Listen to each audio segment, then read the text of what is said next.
Hello बच्चों, कैसे हैं आप सब। उम्मीद है आप सब स्वस्थ होंगे, मस्त होंगे और अपने एग्ज़ाम की तैयारियों में व्यस्त होंगे।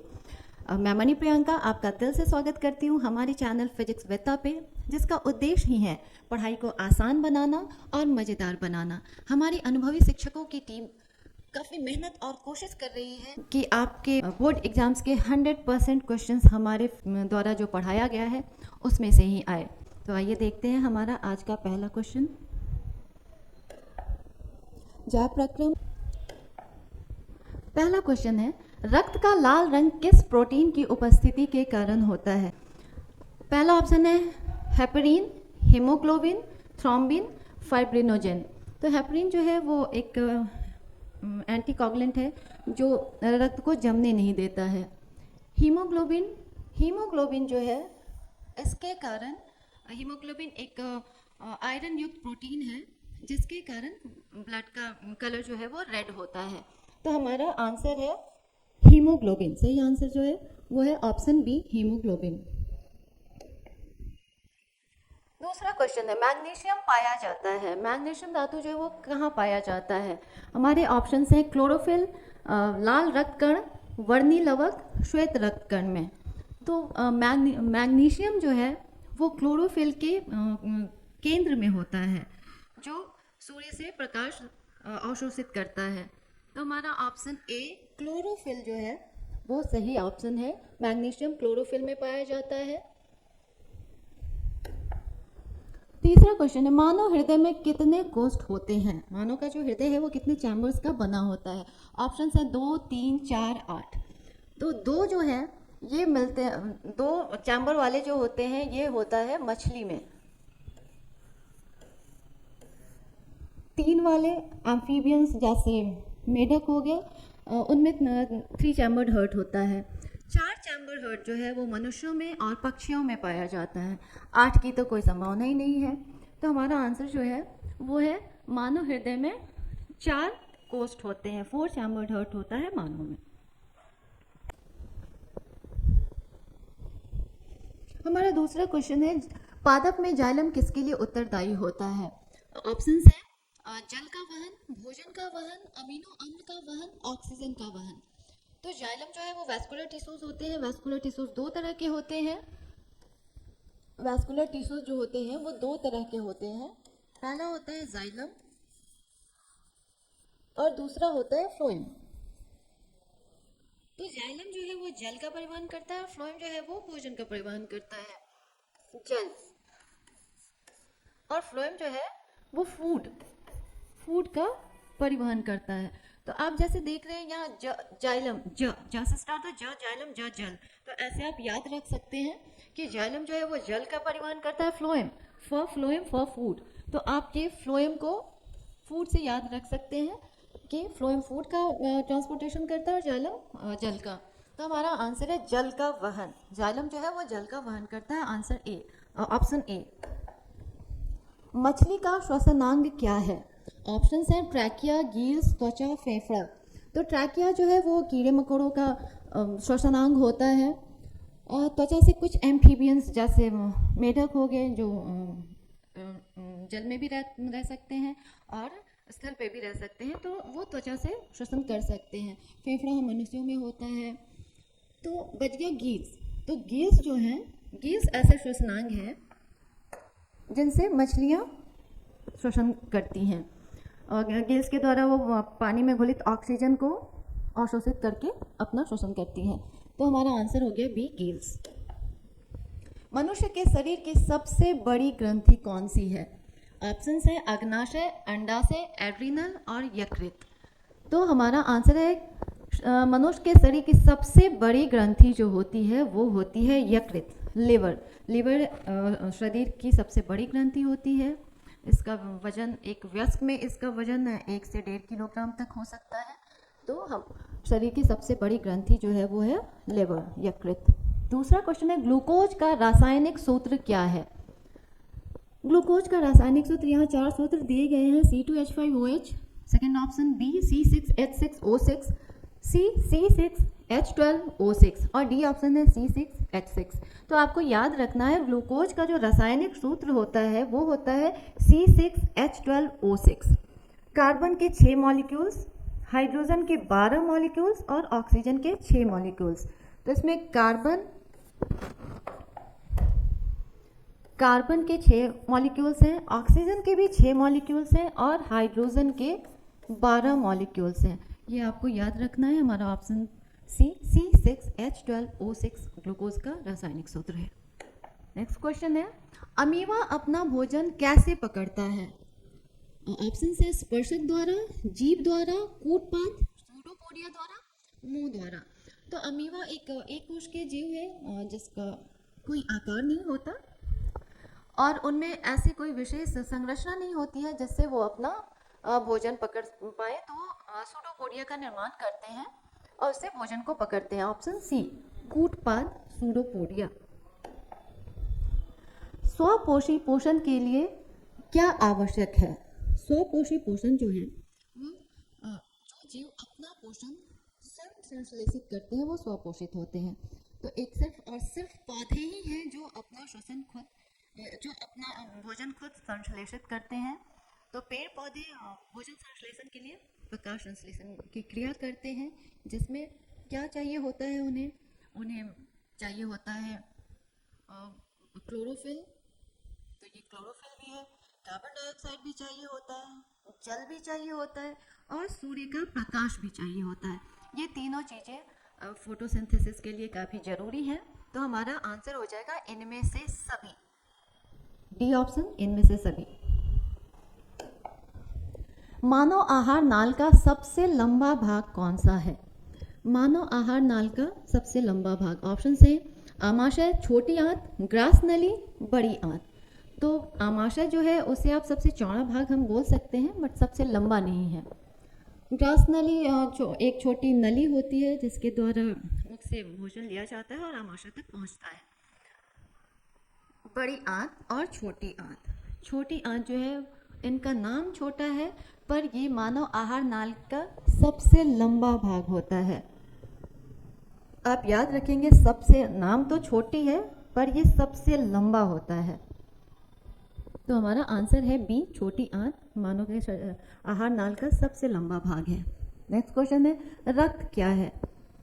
रक्त उत्तक है, कोशिका है, पदार्थ है या इनमें से कोई नहीं है? तो रक्त जो है आरबीसी, डब्ल्यूबीसी, प्लेटलेट्स, प्लाज्मा, इन सब से मिल के बना होता है। तो रक्त जो है वो कनेक्टिव टिश्यू होता है। तो हमारा आंसर है उत्तक। रक्त एक उत्तक है। पित्त रस कहाँ से स्रावित होता है? छोटी आंत, यकृत, अग्नाशय, ग्रहणी। तो पित्त रस जो है बाइल जूस वो यकृत से स्रावित होता है। पित्त रस लीवर से सिक्रीट होता है।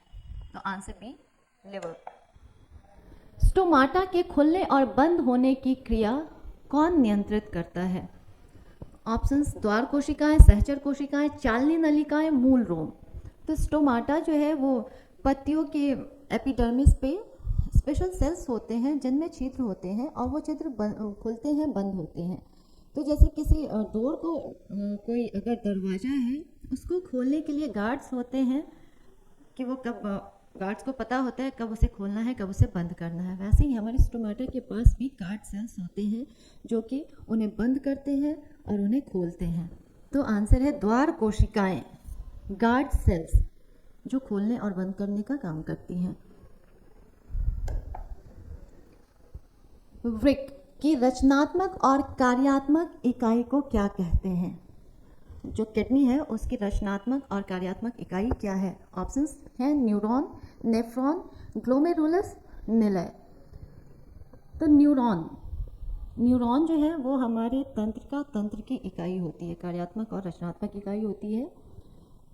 और ग्लोमेरुलस जो है वो नेफ्रॉन का ही भाग है। निलय हमारे हार्ट का एक चैम्बर है। और वृक्क किडनी की जो रचनात्मक और कार्यात्मक इकाई है वो है नेफ्रॉन। नेफ्रॉन को किडनी की कार्यात्मक और रचनात्मक इकाई बोलते हैं और ग्लोमेरुलस उसका हिस्सा है। Answer B, nephron. श्वसन का अंतिम उत्पाद क्या है? श्वसन का जो बाई प्रोडक्ट होता है वो क्या है? तो श्वसन में जब ग्लूकोज का विघटन होता है तो हमें क्या मिलता है? तो श्वसन में हमें कार्बन डाइऑक्साइड मिलता है, जल मिलता है और साथ में ऊर्जा मुक्त होती है।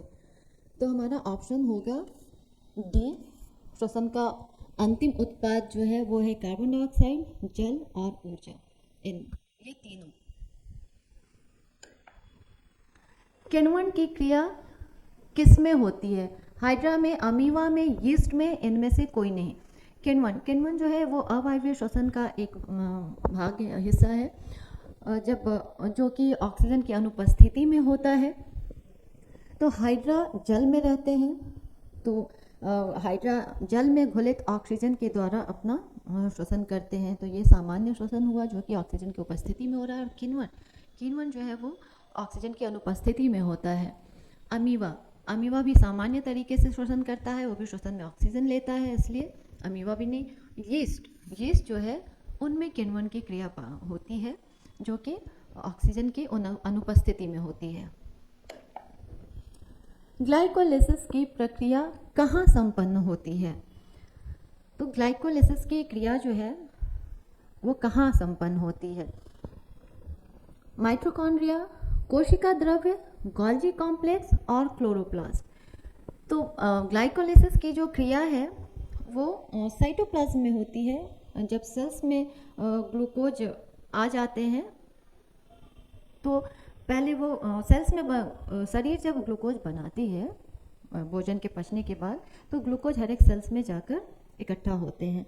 अब जब वो सेल्स में जाते हैं तो वो साइटोप्लाज्म उनको वहीं पे तोड़ना शुरू कर देती है जब तक कि ऑक्सीजन की उपस्थिति नहीं हुई होती है, और वो एक अणु ग्लूकोज से 2 अणु पाइरुवेट का निर्माण होता है। यही होती है ग्लाइकोलिसिस की विधि। तो और ये कहाँ होता है? ये साइटोप्लाज्म में होता है। तो हमारा आंसर है साइटोप्लाज्म। ग्लाइकोलिसिस की प्रक्रिया साइटोप्लाज्म में होती है। कोशिका की ऊर्जा मुद्रा के रूप में किसे जाना जाता है? कोशिका की ऊर्जा मुद्रा, तो कोशिका किस रूप में निकलती है? एटीपी के रूप में। तो कोशिका की ऊर्जा मुद्रा हो गई एटीपी, एनर्जी करेंसी। उससे एटीपी को हम एनर्जी करेंसी भी बोलते हैं। कोशिका मुद्रा हो गई तो यह एटीपी, क्योंकि ऊर्जा जो है वो एटीपी के रूप में निकलती है। कौन सा एंजाइम वसा पर क्रिया करता है? Pepsin, trypsin, lipase, amylase. तो पेप्सिन और ट्रिप्सिन जो है ये प्रोटीन पे कार्य करते हैं, प्रोटीन डाइजेशन में इनका रोल होता है। अमाइलेज ये कार्बोहाइड्रेट के डाइजेशन में इनका रोल होता है। लाइपेज जो है वो फैट का पाचन करते हैं। तो लाइपेज वसा पे लाइपेज काम करता है। छोटी आंत में स्थित रसांकुर विली का मुख्य कार्य क्या है? छोटी आंत में विली पाई जाती है जो कि फिंगर लाइक प्रोजेक्शंस होते हैं। छोटी आंत में आपको ऐसी संरचना देखने को मिल जाएगी। तो ये विली है रसांकुर, जिसका काम है पोषक तत्वों को अवशोषित करना। और ये जो फिंगर लाइक प्रोजेक्शंस है विली के, वो उसका सरफेस एरिया बढ़ाती है ताकि पोषक तत्वों का जो अवशोषण है वो और बेहतर तरीके से हो सके। तो हमारे ऑप्शन है अवशोषण अवरुद्ध करना, अवशोषण का सतही क्षेत्रफल घटाना, अवशोषण का सतही क्षेत्रफल बढ़ाना। इनमें से कोई नहीं। तो विली जो है वो अवशोषण का कार्य करती है और इसके जो फिंगर लाइक प्रोजेक्शंस हैं वो सतह का क्षेत्रफल बढ़ाते हैं। तो हमारे आंसर है सी, अवशोषण का सतही क्षेत्रफल बढ़ाना। नेक्स्ट क्वेश्चन, लाल रक्त कोशिकाओं की औसत जीवन अवधि होती है। तो लाल रक्त कोशिकाओं की औसत जीवन अवधि जो है वो ऑप्शन से 120 दिन, 180 डेज, 80 डेज टू 20 डेज। तो आरबीसी की जो लाइफ होती है, लाइफ स्पैन होता है, वो होता है 120 दिनों का, 120 डेज का। इसके बाद ये कोशिकाएं टूट जाती हैं और इनके जगह नई कोशिकाएं रिप्लेस हो जाती हैं। पौधों में भोजन का स्थानांतरण किसके द्वारा होता है? पौधों में भोजन का स्थानांतरण, अभी हमने जल का स्थानांतरण देखा था जो जाइलम से हो रहा था, अब हमें भोजन फूड का स्थानांतरण देखना है। जाइलम द्वारा ये तो नहीं, क्योंकि जाइलम जल का परिवहन करता है और हमें भोजन का परिवहन करना। फ्लोएम और रंध्र, तो फ्लोएम फॉर फूड, तो फ्लोएम जो है वो भोजन का स्थानांतरण करता है। Option B phloem. लेटेक्स सामान्यतः कहाँ पाया जाता है? पीपल में, बरगद में, कनेर में, इनमें से सभी। तो लेटेक्स जो है वो एक दूधिया पदार्थ होता है जो पौधों को चोट लग जाने से या कोई क्षति होने से वहाँ से एक सफ़ेद दूधिया पदार्थ निकलता है। तो ये पाया जाता है, पीपल में भी ये पाया जाता है, बरगद में भी ये पाया जाता है और कनेर में भी ये पाया जाता है। तो हमारा आंसर होगा इनमें से सभी। पीपल, बरगद, कनेर, ये तीनों जो है इनमें दूधिया पदार्थ पाया जाता है। आप कभी इनके पत्तों को तोड़कर देख सकते हो और ड्रेसिंग तोड़ेंगे उसके डंठल से एक सफ़ेद दूधिया पदार्थ निकलेगा, वही लेटेक्स है। चलते हैं अगले क्वेश्चन की ओर। चालनी नलिकाएं, सीप ट्यूब्स कहाँ पाई जाती हैं? जंतुओं में, जाइलम में, फ्लोएम में, एक कोशिकीय पौधों में। तो ये जो सीप ट्यूब्स होती हैं वो पाई जाती हैं फ्लोएम में। सीप ट्यूब्स फ्लोएम में पाई जाती हैं और ये पत्तियों से बने भोजन को पौधों के अन्य भागों में ले जाने का कार्य करती हैं। तो आंसर है सीप ट्यूब्स जो हैं वो फ्लोएम में पाए जाते हैं। दोहरा परिसंचरण किसमें नहीं पाया जाता है? डबल सर्कुलेशन, इसमें हमें देखना है किसमें नहीं पाया जाता है। तो जैसे कि मछली है वो 2 चैम्बर्ड हार्ट होता है उनका, मेढक में 3 चैम्बर्ड हार्ट होता है, पक्षियों में 4 चैम्बर्ड और मनुष्यों में भी 4 चैम्बर्ड हार्ट पाए जाते हैं। तो इनमें से पूछ रहा है किसमें डबल सर्कुलेशन नहीं पाया जाता है। तो पक्षियों और मनुष्यों का हार्ट जो है वो 4 चैम्बर्ड है, तो इनमें तो ये नहीं पाया जाता है क्योंकि इनमें डबल सर्कुलेशन होता है। मेढक का हार्ट जो होता है, हृदय जो होता है वो 3 कोष्ठीय होता है, तो इनमें पार्शियल डबल सर्कुलेशन पाया जाता है। देखिए मछली के 2 चैम्बर्ड हार्ट ही होता है, मछली का हार्ट जो है वो 2 चैम्बर्ड ही होता है, इसलिए इनमें दोहरा परिसंचरण नहीं पाया जाता है, एकल परिसंचरण पाया जाता है। ब्लड एक बार ही गुजरती है। तो आंसर है मछली में दोहरा संचरण नहीं पाया जाता है। मेढक में पार्शियल डबल सर्कुलेशन होता है और पक्षी और मनुष्यों में तो होता ही है। तो हमारा आंसर है बी मछली, जिनमें दोहरा परिसंचरण नहीं पाया जाता है। डायलिसिस मशीन का उपयोग किस अंग की विफलता पर किया जाता है?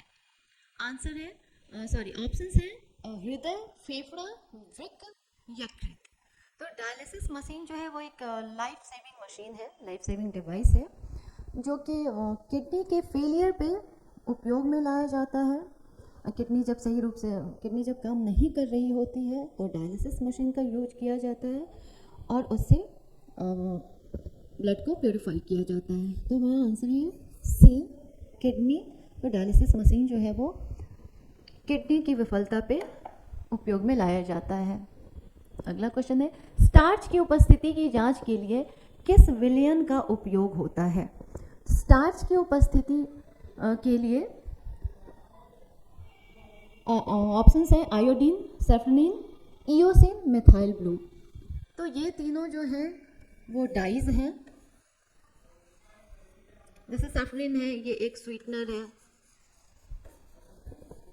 इयोसिन है, इसे साइटोप्लाज्म को कलर करने के लिए यूज किया जाता है। तो ये हमारा जो है वो स्टार्च जो है उसकी उपस्थिति आयोडीन के द्वारा हम देख सकते हैं। जब ये स्टार्च और आयोडीन संपर्क में आते हैं तो स्टार्च का कलर जो है वो नीला काला में बदल जाता है या बैंगनी कलर का हो जाता है, जिससे ये पता चलता है कि इसमें स्टार्च उपस्थित है।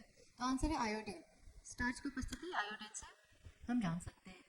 दूसरा क्वेश्चन है मनुष्य में नासिका छिद्र, ट्रैकिया तथा फेफड़ा मिलकर क्या बनाते हैं? जहाँ भी फेफड़े की बात आ गई, नासिका छिद्र आ गया, ट्रैकिया है, तो ये काफ़ी आसान क्वेश्चन है। अब हम देखते हैं इसका आंसर क्या होता है। उत्सर्जन तंत्र, जनन तंत्र, पाचन तंत्र, श्वसन तंत्र। तो श्वसन तंत्र इसका आंसर होगा क्योंकि फेफड़ा जो है वो श्वसन तंत्र, ये सारे जो है वो मिलके श्वसन तंत्र बनाते हैं। तो ये काफ़ी आसान क्वेश्चन था, श्वसन तंत्र इसका आंसर है। कवक में पोषण की कौन सी विधि पाई जाती है?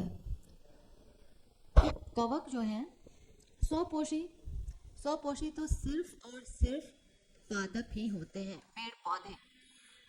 समभोजी, तो अमीबा जो है वो समभोजी होता है। अब हमारे पास एक ऑप्शन बचता है मृतजीवी। तो कवक जो है वो उनमें मृतजीवी पोषण पाया जाता है, सड़े गले पदार्थों से वो अपना भोजन अवशोषित करते हैं। तो आंसर है बी, मृतजीवी। सजीव जीवधारियों द्वारा किस प्रकार के नाइट्रोजनी अपशिष्ट का उत्सर्जन होता है? तो विभिन्न जीवधारी जो होते हैं वो अमीनो एसिड और नाइट्रोजनस वेस्ट अपने शरीर से निकालते हैं। तो उसमें कई तरह के पदार्थ मिलते हैं, जैसे अमोनिया भी पाया जाता है, यूरिक एसिड भी होता है और यूरिया भी होता है। तो प्रोटीन और न्यूक्लिक एसिड से जो वेस्ट होते हैं वो इन रूप में निकलते हैं। तो हमारा आंसर होगा इनमें से सभी। इनमें से सभी अमोनिया के रूप में भी उत्सर्जन होता है, यूरिक एसिड और यूरिया के रूप में भी उत्सर्जन होता है। मानव हृदय किस तंत्र का भाग है? मानव हृदय पाचन तंत्र, श्वसन तंत्र, उत्सर्जन तंत्र, परिसंचरण तंत्र। तो हृदय जो है वो परिसंचरण तंत्र का भाग है, जिसमें ब्लड सर्कुलेशन होता है, ब्लड का परिवहन होता है। अगला क्वेश्चन है, रक्त का थक्का बनाने में कौन सहायक होता है? ऑप्शंस आरबीसी, डब्ल्यूबीसी और रक्त बिंबाणु प्लेटलेट्स। इनमें से कोई नहीं। तो आरबीसी का थक्का बनाने में प्लेटलेट्स जो है उनकी सहायता होती है। प्लेटलेट्स जैसे ब्लड वेसल्स में कहीं कुछ क्षति होती है, अगर क्षतिग्रस्त होता है तो वहाँ से ब्लड निकलने लगता है। तो प्लेटलेट्स जो है वो वहाँ पे एक प्लग का निर्माण करते हैं, जो कि खून का थक्का बनाते हैं और उनको बाहर निकलने से रोकता है, शरीर से बाहर निकलने से रोकता है। तो हमारा आंसर है सी, रक्त बिंबाणु प्लेटलेट्स। पादप अपशिष्ट कहाँ संचित रहते हैं? पादपों से जो अपशिष्ट पदार्थ निकलते हैं वो कहाँ स्टोर होते हैं? ऑप्शन है पत्तियों में, छाल में, रिक्तिकाओं में। तो पत्तियों में भी होते हैं वो कलेक्ट, छाल में भी स्टोर होते हैं और रिक्तिकाओं में भी। तो हमारा आंसर होगा इनमें से सभी, पत्तियां, छाल, रिक्तिका, इनमें से सभी। अमीनो अम्ल के विखंडन से क्या जहरीला पदार्थ बनता है? अमीनो एसिड का जब विखंडन होता है तो उनसे कौन सा जहरीला पदार्थ निकलता है? Carbon dioxide, SO2, NH3, ammonia या फिर CO। तो जब अमीनो एसिड का विखंडन होता है, इससे प्रोटीन है, प्रोटीन डाइजेस्ट होकर, प्रोटीन जब डाइजेस्ट होती है तो वो अमीनो एसिड का निर्माण करती है और अमीनो एसिड का ये अमीनो एसिड के रूप में लिवर में जाती है। जब ये लिवर में जाता है अमीनो एसिड, तो वहाँ ये अमोनिया का निर्माण करता है और ये अमोनिया जो है वो काफ़ी पॉइजनस होता है। तो आपका आंसर NH3, अमोनिया। प्रोटीन से अमीनो एसिड में कन्वर्ट होते हैं और अमीनो एसिड से अमोनिया। वृक्क का मुख्य कार्य क्या है? किडनी जो है उसका मुख्य कार्य क्या है? पाचन, उत्सर्जन, जनन, ATP का निर्माण। तो वृक्क का मुख्य काम जो है वो है उत्सर्जन, वो ब्लड को प्यूरिफाई करने का काम करती है, उत्सर्जन। रुधिर चाप, ब्लड प्रेशर किसके द्वारा नियंत्रित होते हैं? ऑप्शन है थाइमस, अग्नाशय, एड्रीनल, वृषण।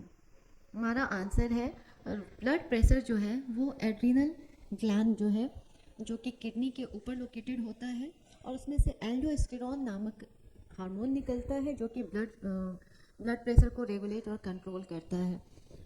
इसलिए हमारा आंसर है एड्रीनल, जो कि एल्डोस्टेरोन का स्राव करती है। पादपों में वाष्पोत्सर्जन मुख्य रूप से कहाँ होता है? फूल में, तने में, पत्तियों में, जड़ों में।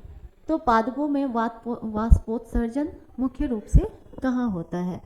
पत्तियों में वाष्पोत्सर्जन जो है वो पादपों में वाष्पोत्सर्जन जो है वो पत्तियों में होता है। पत्तियों में पत्तियों के एपिडर्मिस में स्टोमाटा पाया जाता है, जिससे कि अनावश्यक जल जो है वो वाष्प के रूप में वहाँ से बाहर निकल जाता है। उसे वाष्पोत्सर्जन की विधि कहते हैं, जो कि मुख्यतः पत्तियों द्वारा होती है। कोशिकीय ईंधन कहा जाता है। कोशिकीय ईंधन किसे कहा जाता है? वसा, प्रोटीन, ग्लूकोज, इनमें से कोई नहीं। तो कोशिकीय ईंधन जो है वो ग्लूकोज होता है, ग्लूकोज के ही ऑक्सीडेशन से ऊर्जा मुक्त होती है। तो कोशिकीय ईंधन जो है वो ग्लूकोज को कहा जाता है, ना कि वसा और प्रोटीन को। मुख्य गुहा में आहार के किस भाग का पाचन शुरू होता है? प्रोटीन का, कार्बोहाइड्रेट का, वसा, न्यूक्लिक अम्ल। तो मुख्य गुहा में जैसा हमें पता है प्रोटीन, वसा और न्यूक्लिक अम्ल, इन तीनों का पाचन जो है वो आमाशय से शुरू होता है।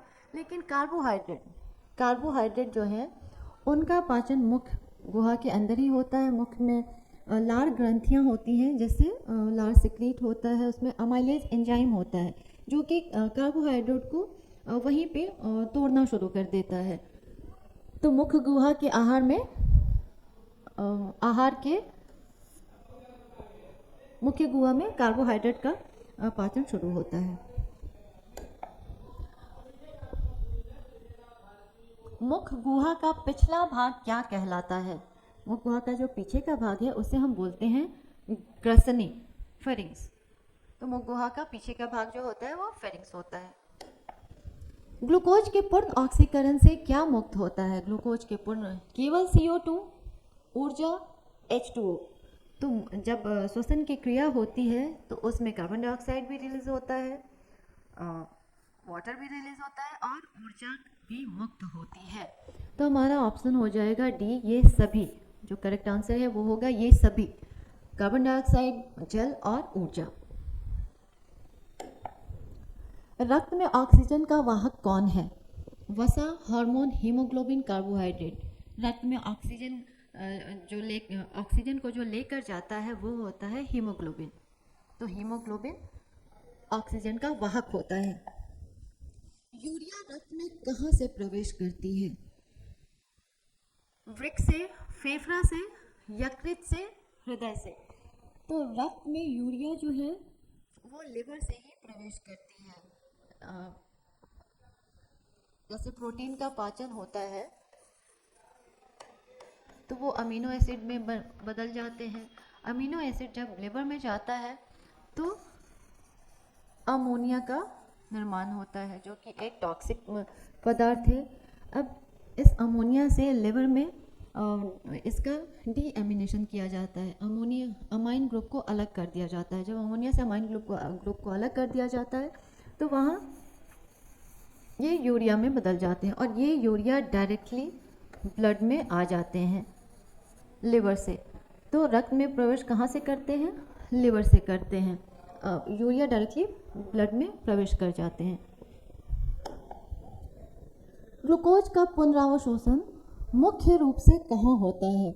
PCT, proximal convoluted tubule, DCT, distal convoluted tubule, Henle loop, इनमें से सभी। क्वेश्चन में है पुनरावशोषण, उसका रीएब्जॉर्प्शन मुख्य रूप से कहाँ होता है?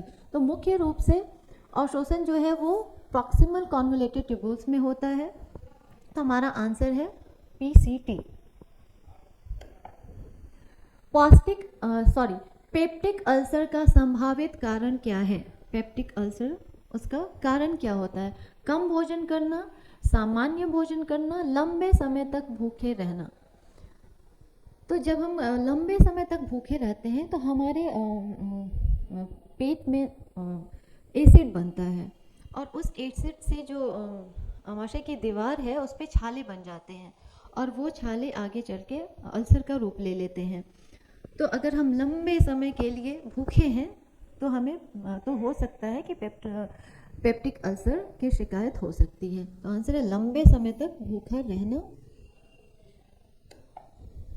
प्रकाश संश्लेषण में ऑक्सीजन का मूल स्रोत क्या है? पर्णहरित, क्लोरोफिल, कार्बन डाइऑक्साइड, जल, सौर ऊर्जा। तो इनमें से मुख्य स्रोत जो ऑक्सीजन का है वो क्या है? तो मुख्य स्रोत जो ऑक्सीजन का है वो है जल। जब सूर्य की रोशनी जो होती है वो जल के अणुओं को तोड़ती है, जल के अणुओं से हाइड्रोजन और ऑक्सीजन को अलग कर देती है, जिसे फोटोलाइसिस कहा जाता है। और ऑक्सीजन का मेन स्रोत जो है वो जल होता है। तो ऑप्शन सी, जल। बाह्य वातावरण से कोशिका में गैसों का आना जाना क्या कहलाता है? बाह्य वातावरण से, बाहर से जब आप ऑक्सीजन लेना और बाहर जाना, इसको क्या कहा जाता है? श्वासोच्छ्वास, ब्रीदिंग, निश्वसन, अंतःश्वसन। तो जब हम सांसों का आना जाना, सांसों का बाहर जाना, वो होता है निश्वास, और सांसों को लेना वो होता है अंतवास, और आना जाना दोनों को हम बोलते हैं ब्रीदिंग। तो आंसर ए, ब्रीदिंग। मूत्र का पीला रंग किस वर्णक के कारण होता है? Chromoplast, urochrome, chloroplast, leucoplast. तो क्रोमोप्लास्ट एक प्लास्टिड है जो फल फूलों को रंग प्रदान करता है, तो ये फल फूलों को रंग प्रदान करता है। क्लोरोप्लास्ट, क्लोरोप्लास्ट में क्लोरोफिल होता है जो कि प्रकाश संश्लेषण में सहायता करता है। ल्यूकोप्लास्ट, ल्यूकोप्लास्ट वो एक रंगहीन होते हैं जो कि पौधों में जो अंग प्रकाश संश्लेषण नहीं कर पाते, उनमें ल्यूकोप्लास्ट पाया जाता है। तो ये यूरोक्रोम जो है वो हमारा आंसर है, यूरोक्रोम। यूरोक्रोम के कारण मूत्र का रंग पीला होता है, क्योंकि ये जो यूरोक्रोम है वो हीमोग्लोबिन के टूटने से बनते हैं, इसलिए मूत्र का रंग हल्का पीला होता है। ग्रहणी किसका प्रारंभिक भाग है? Duodenum is a part of मुख गुहा, आमाशय, छोटी आंत, बड़ी आंत। तो ड्यूडनम जो है हम एक फिगर बनाते हैं।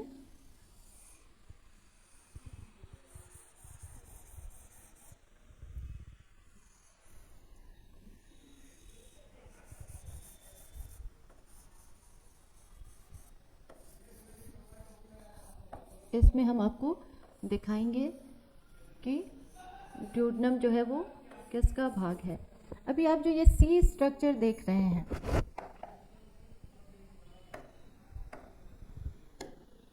ये जो स्ट्रक्चर है, सी शेप्ड स्ट्रक्चर जो है, इसे हम बोलते हैं ड्यूडनम। और ये जो है ये है छोटी आंत। तो ग्रहणी किसका प्रारंभिक भाग है? तो ये ग्रहणी जो है वो सी शेप जो है वो ग्रहणी है, ड्यूडनम है, और ये छोटी आंत का भाग होता है, ये छोटी आंत का हिस्सा होता है। पादप में फ्लोएम किसके लिए उत्तरदायी है? फिर से वो क्वेश्चन, जाइलम और फ्लोएम।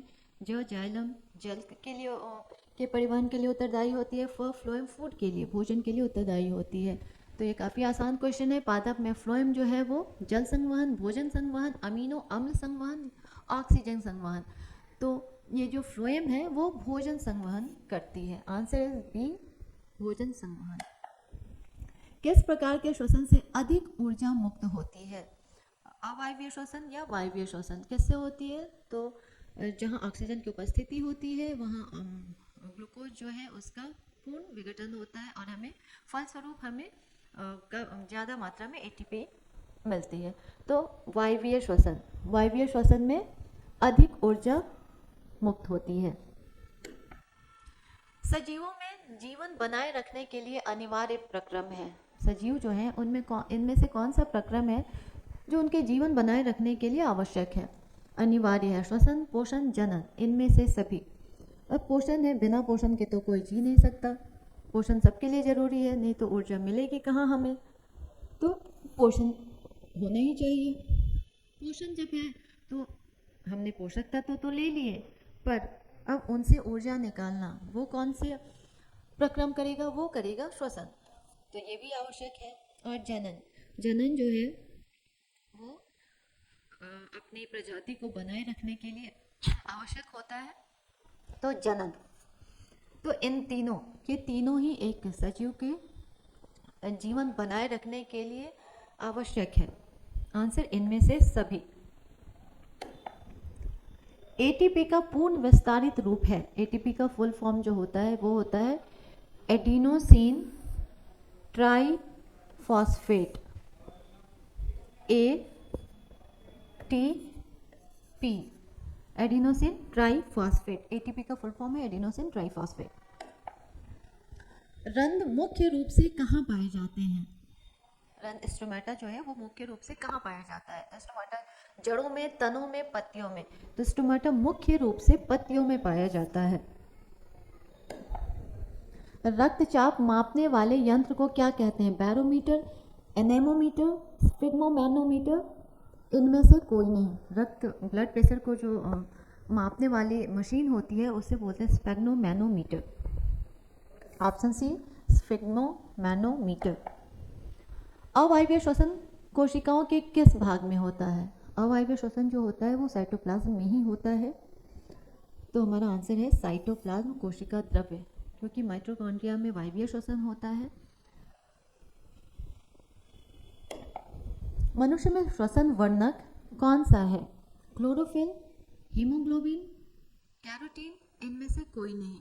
क्लोरोफिल जो है वो प्लांट्स के लिए होता है, फोटोसिंथेसिस में आवश्यक होता है। हीमोग्लोबिन जो है वो मनुष्य में श्वसन वर्णक रेस्पिरेटरी पिगमेंट का काम करती है।